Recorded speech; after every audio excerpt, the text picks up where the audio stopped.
আপনি কেমন ভাবে চলাবেন আল্লাহ রাব্বুল আলামিন কি সেই কথাও কিন্তু বলে দিয়েছেন।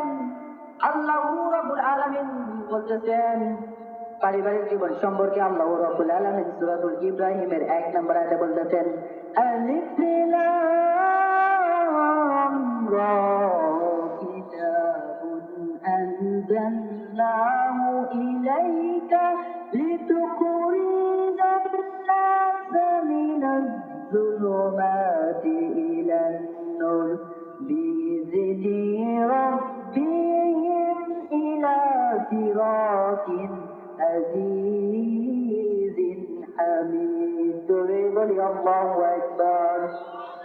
আরো জোরে বলি আল্লাহু আকবার। আল্লাহ রাব্বুল আলামিন বলতেছেন আলিফ লাম রা। আলিফ লাম রা এর অর্থ আল্লাহ রাব্বুল আলামিন ভালো জানেন। কিন্তু বাংলার জমিনে আরেকটা সমস্যা এসে গিয়েছে। কোন সমস্যা? হয়তো আপনারা নিবেন এখানে নাই, গোবিন্দগঞ্জের দিকে যাবেন, আশেপাশে একটু মাদারদের ঘর বলতে আমার বাবার মুরিদ হও। এই যে কোরআনে দেখো না আলিফ লাম রা, আলিফ লাম মিম, এই বড় বড় আলেমগুলো বলতে পারে না আমার বাবার কাছে যাইবা, আমার বাবার মুরিদ হইবা। আমার বাবা বলে দেবে আলিফ লাম রা, আলিফ লাম মিম অর্থ কি? যেখানে আল্লাহ যেখানে অনেক হাদিসের ভিতরে বলা হয়েছে এর অর্থ আল্লাহ রাব্বুল আলামিন ভালো জানেন।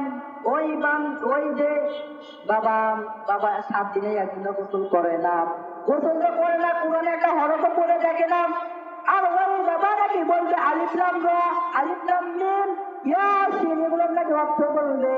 এগুলো শুধু আপনাকে নিয়ে যে শুধু আটকাতে পারে। আপনার কাছে গরু, ছাগল, টাকা পয়সা সব কিছু হাতাইয়া নিয়ে আপনাকে পাগলের মতো তারা বানাইয়া দেবেন।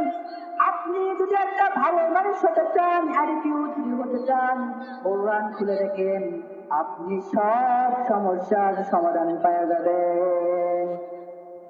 আল্লাহ রাব্বুল আলামিন বলতেছেন আলিফ লাম রা, এগুলো হরফে মুকাত্তাব, এর অর্থ আল্লাহ রাব্বুল আলামিন ভালো জানেন। কিতাবুন আনজালনা, এই কিতাব এটি আপনার প্রতি অবতীর্ণ করেছি আপনি যাতে মানব জাতিকে তাদের প্রতিপালকের নির্দেশে অন্ধকার থেকে আলোর পথে নিয়ে আসতে পারেন। সেই বলে যিনি পরাক্রমশালী ও মহাপ্রশংসক। সূরাতুল ইব্রাহিম নম্বর 1।